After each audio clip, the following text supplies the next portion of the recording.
Sir আমার 50 টাকাটা।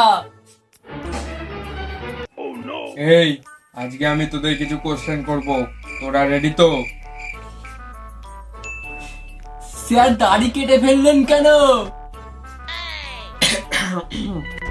আর বলিস না, আমার না বিয়ে ঠিক হয়ে গেছে, তো আমার উনি বলেছে গোপদাড়ি সব কেটে ফেলতে, ওই জন্যই তো আমি গোপদাড়িটা কেটে ফেলি।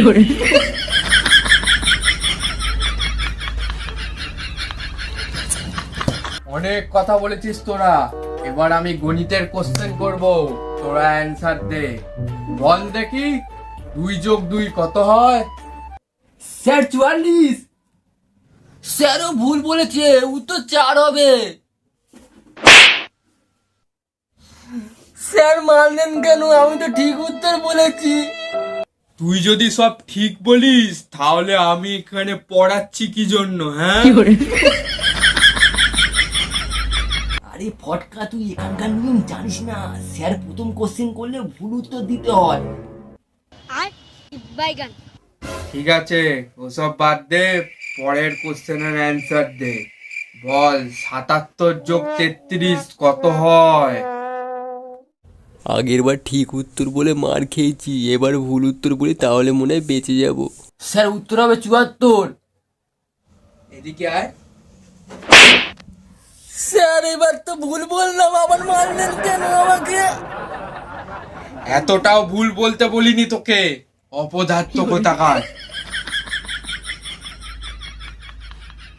এই তুই বল। স্যার 110। বাহ, অসাধারণ অসাধারণ। এই না হলে আমার স্টুডেন্ট, শেখ কিছু শেখ।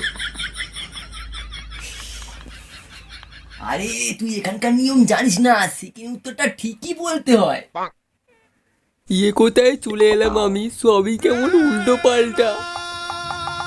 এই এত কথা কিসের? এই বল দেখি তোরা 222-এর রুট ওভার কত হয়? স্যার পারবো না। ও পারবে না বলেছে, আমিও বলে দিই পারবো না। স্যার পারবো না।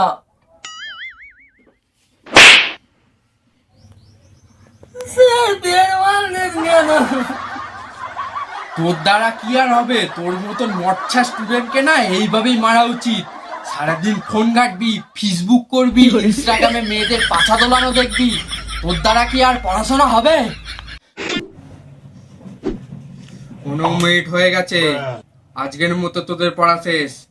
সামনের সপ্তাহে তোদের পরীক্ষা, ভালো করে পরীক্ষা যদি না দিয়েছিস তো আমার থেকে খারাপ কেউ হবে না। আর হ্যাঁ, তোকে কিন্তু ভালো রেজাল্ট করতেই হবে, তবেই কিন্তু আমার নাম উজ্জ্বল হবে, ঠিক আছে? স্যার আপনার নাম তো পদুম কাচ্চি, তা আমি রেজাল্ট ভালো করলে আপনার নাম উজ্জ্বল হবে কি করে?